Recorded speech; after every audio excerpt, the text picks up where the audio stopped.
All right, let's get right into it. Today, we are going to pull back the curtain on reality itself.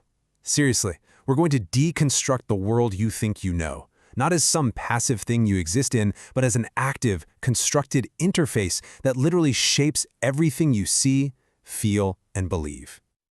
You know that feeling, right? That little nagging sense that the device in your hand has its own agenda, that the endless scroll isn't just you killing time, it's a mechanism, and it's doing something to you. Well, that feeling?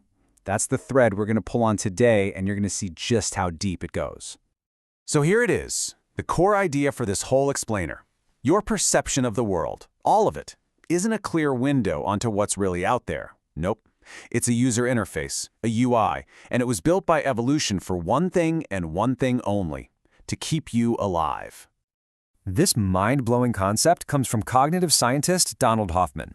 Think about your computer desktop for a second. You see a little blue icon for a file. Is that file actually a blue rectangle? Of course not. It's a massively complex mess of voltages and magnetic fields on a hard drive.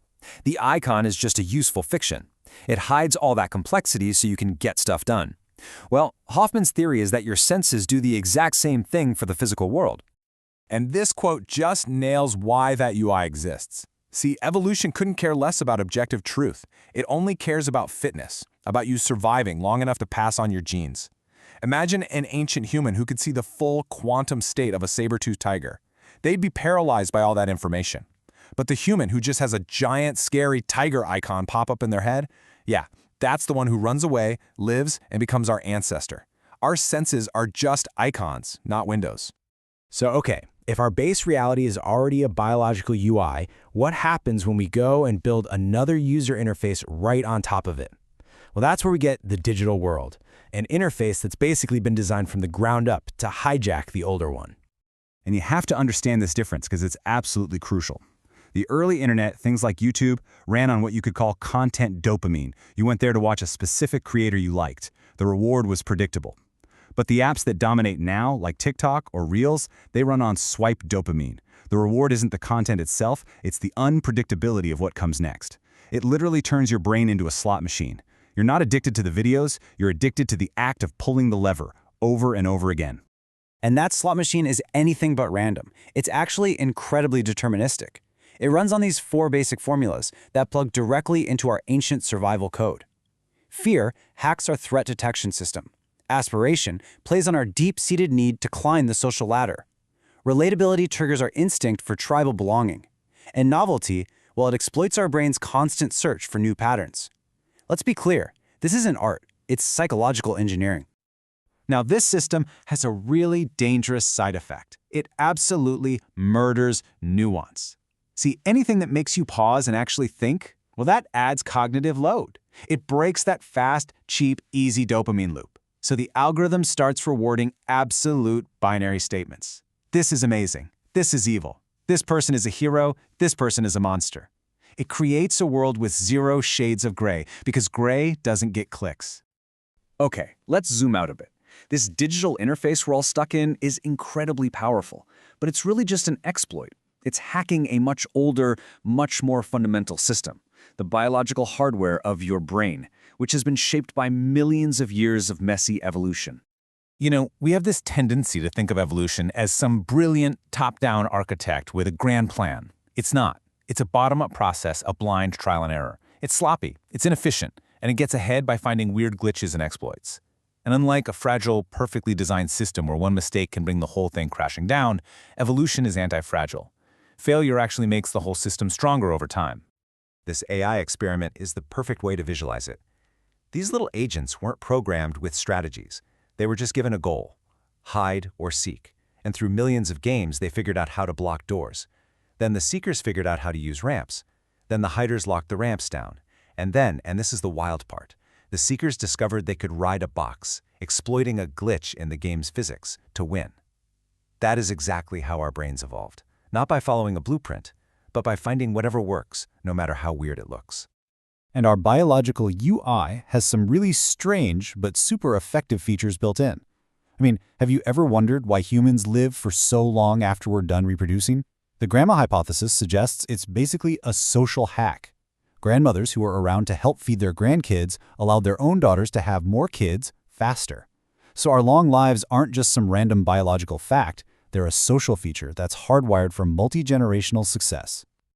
And the final layer of our own built-in UI is language itself. Check out this famous sentence from Noam Chomsky. Colorless green ideas sleep furiously. Grammatically, it's perfect. You've got adjectives, a noun, a verb, an adverb. But what does it mean? Absolutely nothing. This is perfect proof that the structure of our language, the syntax, is a totally separate system from its meaning, the semantics. It's just another set of icons our brain uses to get by. Okay, so we're living in a simulation built on layers of user interfaces. The digital world is hacking our biology, and our biology is hiding the true nature of physics. So what in the world do we do about it? Well, we need a new toolkit for thinking. We need to learn how to hack the system right back.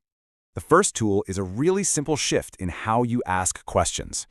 Why questions? They often lead you down rabbit holes of ideology and purpose that might not even exist. Why is there gravity? But how questions? How questions are about the mechanism. How does gravity work? That leads to equations, predictions, engineering, useful stuff. So focus on the mechanism, not the motive. Next up, we have got to break out of that binary trap that the algorithms love to put us in. Our brains by default love cheap and easy binaries.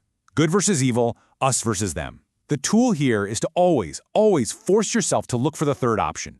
Is this really a binary choice or is it a spectrum? Is there a way to combine the two ideas? Maybe the question itself is just wrong. Don't let the system frame your reality for you.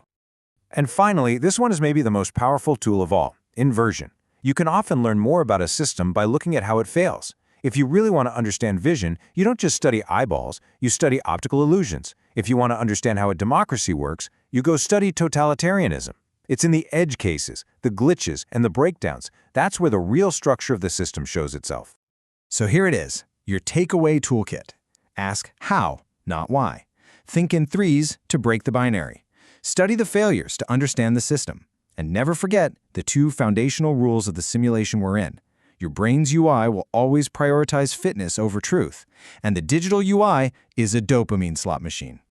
When you put all of this together, you arrive at the ultimate realization.